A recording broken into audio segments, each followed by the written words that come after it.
dünyada on sebebi seni taptım. Bu sevgin uğruna enseler açtım.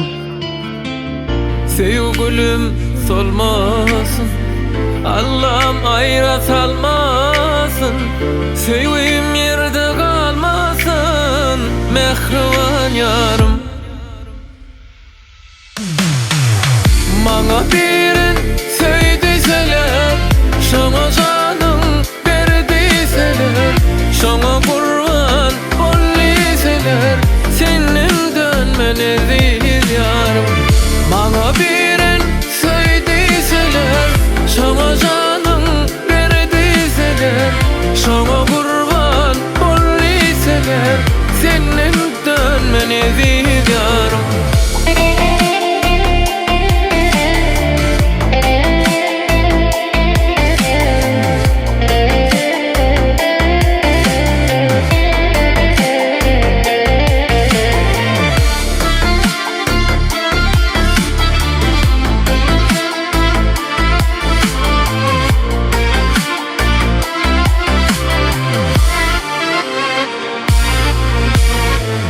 Ceren kimin gölürüm ilen avan,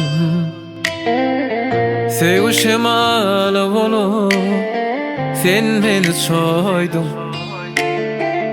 Bağıt hakta aydım, dinle yarım toyunu, canan söylerin seni, men bağıtlı yarım.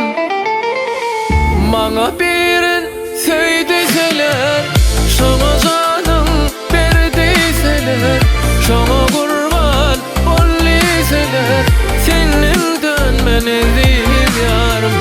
Bana birin söydüseler, şana canım verdiseler, şana kurban olliseler, senin dönmeni değil.